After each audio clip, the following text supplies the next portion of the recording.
this is a good time to talk about the thing I failed to talk last time, and that was the rates. I wanted to talk about the rates and I forgot all about it. That was just really dumb. Anyway, I'm going to do this now. I'm going to tell you about the rates and all the data I have about it, and I hope it's going to help you. So here's the point. Like in earlier videos, I said that the rates are, for a chase would be 130, or I think actually I said maybe 135 or something like this, and that has changed big time. Now I tell you, nobody does 135. At least not that I know of. Maybe there are guys out there that demand 135. But anyways, the rate right now for a chase is 150 per mile, and there is some chase drivers that actually ask for 160 and they get it. I've been getting 160 for chase. Now, how did it change for the lead? For the lead, it used to be 145, 140, something like this. It's now 160, yeah, you could say on the most part it's 160, and the high pole went up to 180. I definitely don't do any high pole anymore below 180. I have been getting high pole actually at 195 even, which used to be the miles the steerman got. Now the high pole gets those miles, and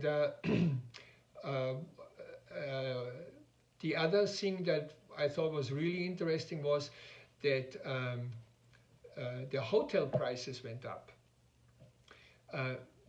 $60, 65. That was the usual thing. Well, I've been just telling every single broker, no, 165. Forget it, man.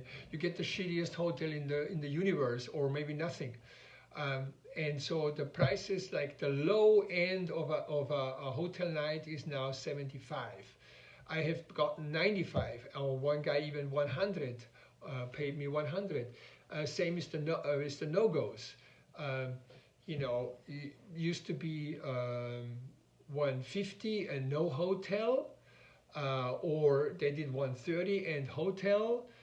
That is also history. We got now what I got mostly was 180, 175 plus hotel. In the wind industry, it's definitely, this is anyway higher because they have so many no-goes. It's 200 plus hotel. Now, the wind rates are actually right now, like I mentioned in my other videos, they are not higher. The general oversize are beating the wind rates in some respect. The other thing which I have a note here, okay, here's the thing how the brokers used to work, or it was the main thing how they used to approach you. They put out on load cover, they put out a notice, they need a load here or there, or they called you up or whatever, and then they said, well, my rate is blah, blah, blah, blah. 150, 140 for the chase, or 135 for the chase, and hotel is 60 and so forth. They just said it up front what their rate was. They don't do this anymore. They ask you what the rate is. And you should definitely at that point say, not 135, you should say my rate is 150 or 160, okay?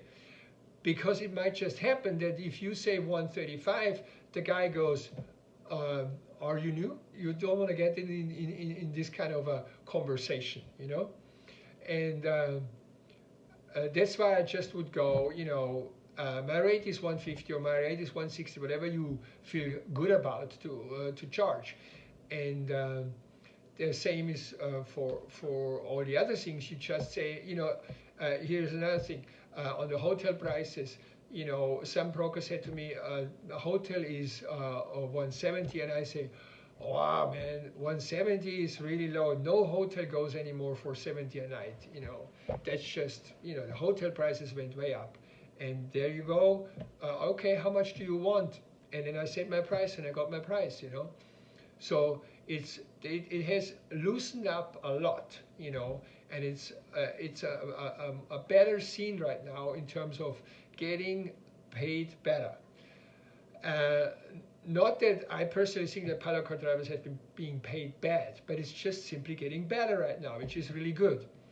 Now the other thing is you might run into when you deal with a broker, and that is that some brokers, when you are over at the East Coast, well, not really on the East Coast, when you sit, for example, in Ohio or in Pennsylvania, and you're looking for a load, the broker can give you a price and say, you know, Chase 140, let's say. He says, Chase is 140. And then my reply to that is, no way, you know, I'm gonna do Chase for 160.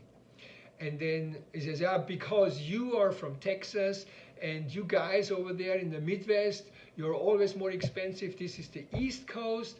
It's cheaper here. You know, the rates are 135 or 140 for Chase. You know, there are no higher rates for, you know, you have to adjust to the East Coast rates. That is a pile of bullshit. Don't buy that. First of all, it's a straight lie. It's not true. East Coast is more expensive than the Midwest by a long shot. Hotel prices are higher. Gas prices are higher. Just about everything, food, everything is higher. Cigarettes are out of the roof over there. Crazy. So don't buy that bullshit, you know. Some really actually brokers that I have been working with that are you know, they are good brokers. I trust them, whatever. They have never problems with them. But even they were telling me that, oh, this is East Coast prices. Don't buy it. Don't buy it. You know, there is no such thing in East Coast prices. East Coast is more expensive, and you should say that. What do you mean East Coast prices? East Coast is more expensive than the Midwest. So why are you changing lower prices?